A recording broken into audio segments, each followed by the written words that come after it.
하나님께서 우리에게 주시는 말씀은 요엘 1장 1절에서 2장 11절까지 말씀 중에서 우리가 발췌해서 교독하여 읽겠습니다.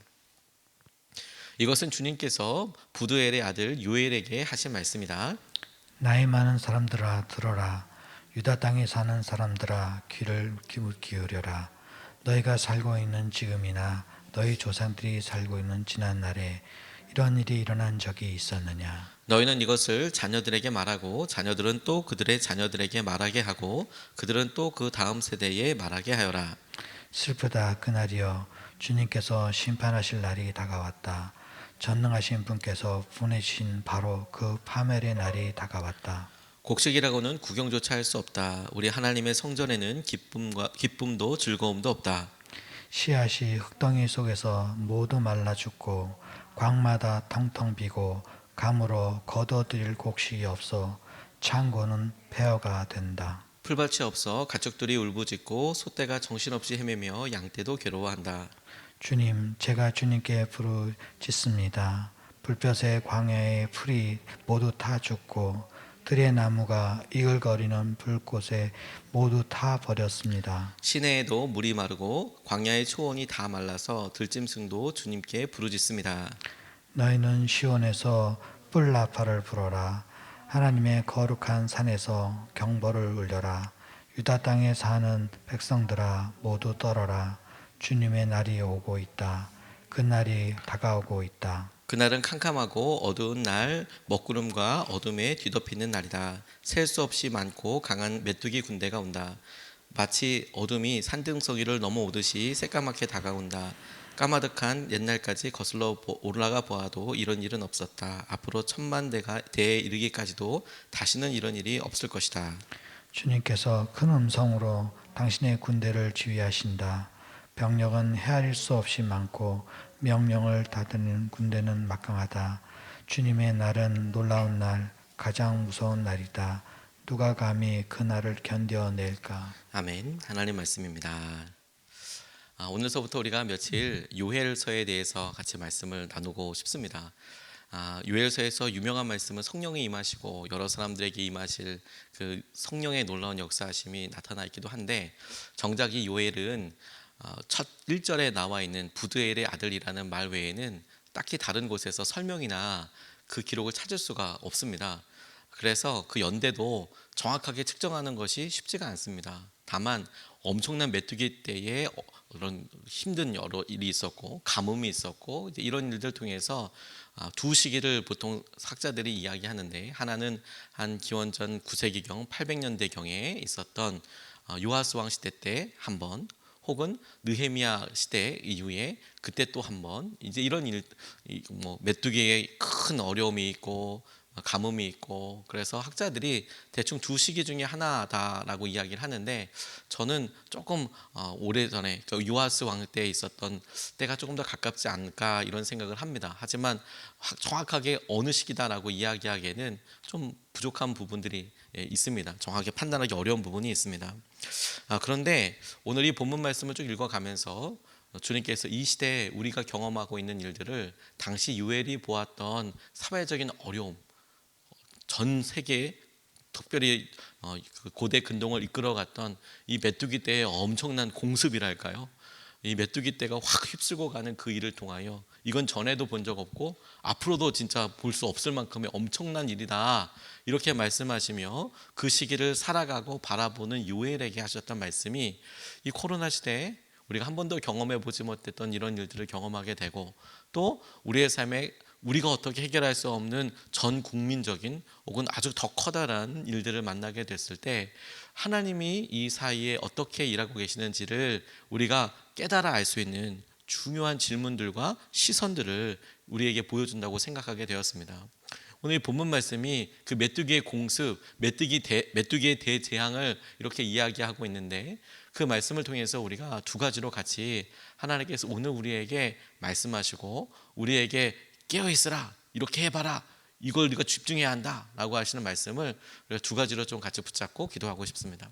첫 번째로 기억하라고 하시는 말씀을 우리가 좀 붙잡고 싶습니다. 1절부터 3절까지 말씀을 보면 이것은 주님께서 부두엘의 아들 요엘에게 하신 말씀이다. 나이 많은 사람들아 들어라. 유다 땅에 사는 사람들아 모두 귀를 기울여라. 너희가 살고 있는 지금이나 너희 조상이 살던 지난 날에 이런 일이 일어난 적이 있느냐? 너희는 이것을 자녀들에게 말하고 자녀들은 또 그들의 자녀들에게 말하게 하고 그들은 또 그 다음 세대에 말하게 하여라. 이렇게 말합니다. 한 번도 일어나지 않았던 일들이 일어나면 이 일은 주님이 하시는 일인 것을 우리가 깨달을 필요가 있습니다. 우리가 전에도 보지 못했고, 그리고 전에도 보지 못했는데 들어보지도 못했고, 이 일의 결과도 알지 못하는 이런 엄청난 일을 만났을 때 요엘이 첫 번째로 이야기하는 것은 뭐냐면, 너희들이 이 보지 못했던 일들에 대해서 너희 자녀들에게 말하고 그 자녀들에게 또 말하고 그들은 또 그들의 자녀들에게 자손들에게 이어서 이 일에 대해서 이야기하고 기억할 것에 대해서 당부합니다. 이것을 단순히 이 큰 일이 있었고 경험해 보지 못했으니까 다음 사람들을 놓고 기억하라고 얘기하는 것이구나, 이렇게만 생각할 것이 아니라는 것을 알게 됐어요. 새로운 세대에 대해서, 새로운 일들에 대해서 그 다음 세대가, 새로운 세대가 기억되고 이어져야 될 여러 이유가 있겠지만, 그런데 하나님께서 하시는 일들을 보면 놀라운 것이 있는데, 그것이 부모의 세대에서 하나님이 하시는 일이 다 드러나는 것은 아닌 경우들이 있다는 겁니다. 무슨 말이냐? 저희가 농사를 직접 짓지는 않지만 벼를 심으면 1년이면 열매를 봅니다.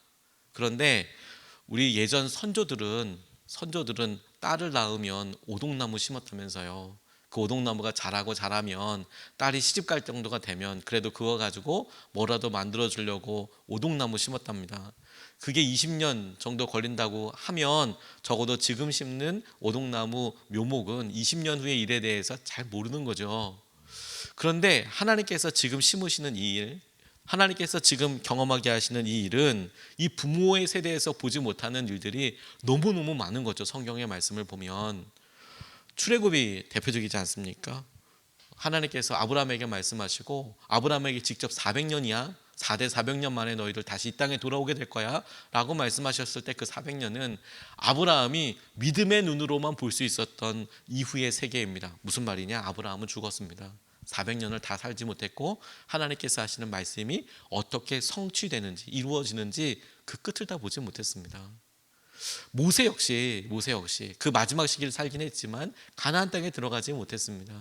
그가 했던 일들 때문이기도 했고, 분명한 믿음의 세대가 이렇게 갈라지게 됩니다. 여호수아가 이끌어가는 세대가 이렇게 오죠. 애굽 땅에서 살았던 사람들 다 못 들어갔습니다. 2사람 빼고요. 여호수아랑 갈렙 빼고 다 광야에서 죽었습니다. 세대가 바뀌게 되었습니다.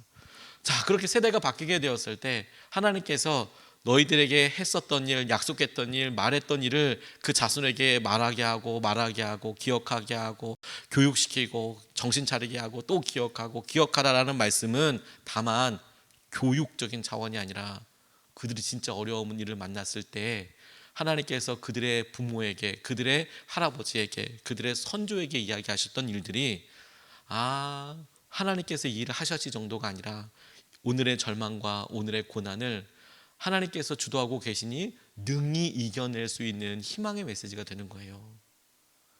다만 교육이 아니라 그것이 너무도 무너져서 어떻게 할지 모르는 향방을, 어떻게 방향을 나아갈지 모르는 사람들에게 하나님께서 우리 부모에게 이야기했고 그 부모의 부모에게 이야기했고 우리가 처음 봤던 그 일로 인한 결과가 지금 이 시대까지 그 영향력과 혹은 우리가 알지 못하는 결과를 향해서 나아가는데, 그런데 우리가 절망하고 무너지지 않을 것은 이것은 분명히 하나님께서 말씀하신 것이고 하나님께서 이 이후를 이렇게 될 것이라고 말씀하셨기 때문이에요. 예레미야가 하나님께서 주신 놀라운 은혜 가운데 70년 만에 다시 돌아올 거라는 것을 알았습니다. 70년 만에 돌아올 거라는 것을 예레미야가 예언하는 가운데 알았어요. 그런데 이스라엘 포로로 잡혀갔던 많은 사람들, 이스라엘 각지에 흩어져서 숨어서 살던 사람들, 아니 그곳에서 아주 비루한 사람들, 영향력이 없고 리더십이 없던 사람들이 남겨져서 그곳에 새롭게 온 총독이나 군인들의 이런 앞잡이 노릇을 해야 하거나 혹은 그곳에서 그들의 아주 엄청난 잔혹한 다스림 가운데 살았던 사람들에게 이 말씀이 자기의 아들, 그 자녀 이렇게 주어지게 되는 그런 일들에 이게 어떻게 끝나? 이런 상황이 어떻게 해결돼? 이걸 어떻게 해? 일하면 뭘 어떻게 해야 해? 라고 하는 사람들에게 예레미야의 말씀은 하나님께서 70년 동안 우리를 사랑하시고 사랑하셨는데 우리의 죄 때문에, 그리고 그 죄를 하나님께로 다시 되돌리기 위하여, 죄를 사하실 뿐만 아니라 하나님께로 다시 되돌리기 위하여 우리에게 이 70년을 하나님께 허락하신 거야. 땅을 70년 동안이나 안식하게 하신 거야. 그게 다 예레미야에 쓰여 있어요. 그런데 그것을 다니엘이 그가 하나님과 깊은 관계와 마음을 유지하면서 깨닫고 기도하고 붙잡게 되죠. 그러니까 여러분, 단순히 지금 요엘이 너희들이 지금 처음 보는 이런 엄청난 것들에 대해서 너희들 자녀들에게, 그 자녀들에게, 그 후손들에게 말하라 이어지게 해라, 기억해라 라는 것은 교육적으로 너희들이 이렇게 한다라는 것을 훨씬 뛰어넘는 거예요. 왜냐하면 이것은 하나님께서 우리가 절망을 정통으로 통과하게 하실 때 하셨던 하나님의 대표적인 방법입니다. 하나님 미리 말씀하시고 그리고 이것을 성취해 가시는 분이세요. 기억하십시오. 그래서 우리가 지금 알고 있는 건, 우리가 지금 경험해 보지 못했기 때문에 어떻게 해야 될지 모르는 일에 우리가 좌절하고 낙담하지 않습니다.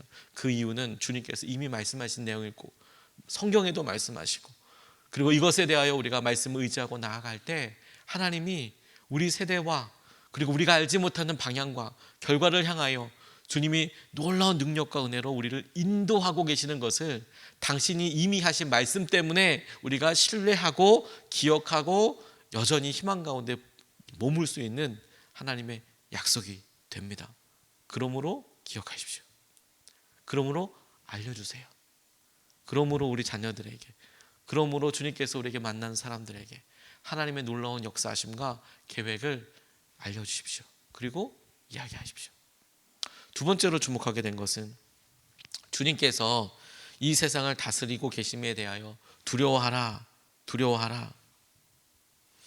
11절 말씀을 보면 주님께서 큰 음성으로 당신의 군대를 지휘하신다. 병력은 헤아릴 수 없이 많고 명령을 따르는 군대는 막강하다. 주님의 날은 놀라운 날, 가장 무서운 날이다. 누가 감히 그 날을 견디어낼까? 이렇게 이야기합니다. 1장서부터 2장 11절까지 말씀이 이 메뚜기의 대공습, 메뚜기 대재앙처럼 이루어지는 전무후무했던 이 일에 대해서 막 이렇게 묘사했던 일이 일어나면서 요엘이 보기에 이 일이 어떤 의미인가를 군데 이렇게 설명하고 있는데, 이 메뚜기 대재앙, 메뚜기 대공습을 묘사할 때 독특한 부분이 있는 거예요. 그게 뭐냐면 이 요엘이 이 메뚜기 수천만 마리겠죠. 수천만 마리가 아니라 수억, 수십억 마리겠죠. 그걸 보고 하나님의 군대라고 설명하고 있는 거예요. 여기서 말하는 하나님의 군대는 이스라엘도 아니고 하나님이 이스라엘을 다시 깨어나게 하기 위해서 사용하시는 어떤 페르시아 같은, 아스리아 같은 외세의 침략도 아니고 그냥 엄청나게 그냥 막 다가오는 메뚜기 떼를 묘사할 때 하나님의 군대라고 이렇게 묘사를 하는 거예요. 이게 무슨 의미일까요?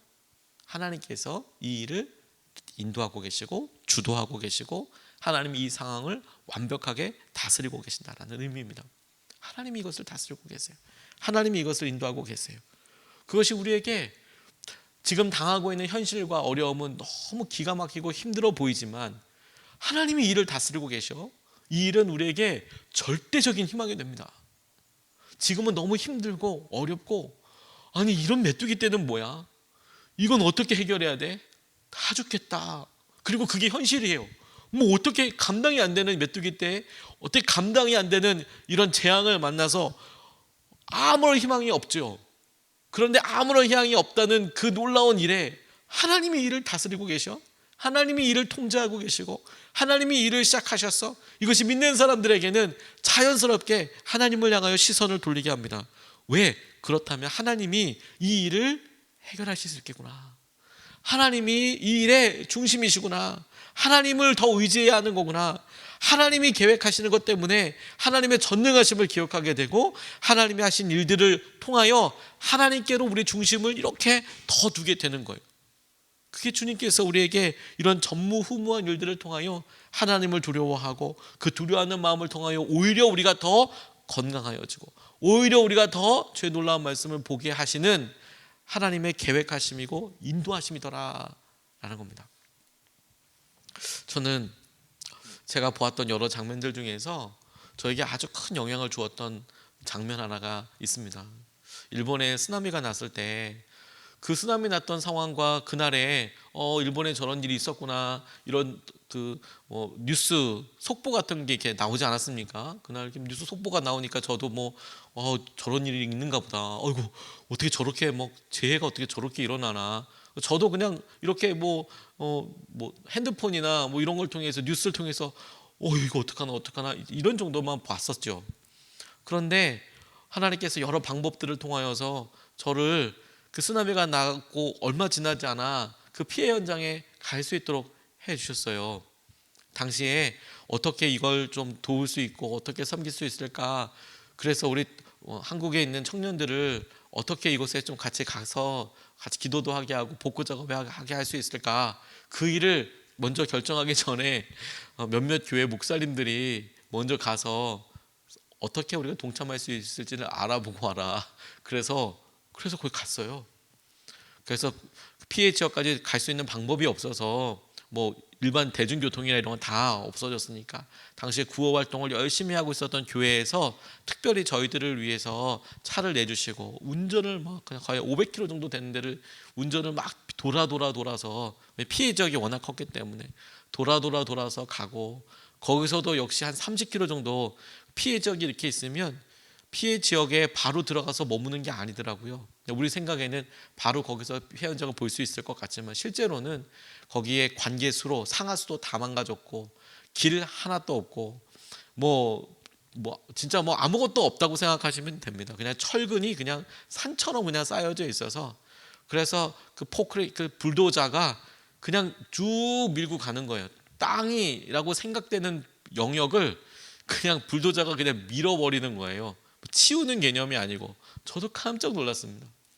그래서 큰 길을 쭉 밀어만 놨는데 그것도 그나마 길도 다 아니고 큰 길만 조금 이렇게 밀어보면 아스팔트가 그래도 좀 보이는 곳만 불도저로 그냥 밀어놓은 거예요.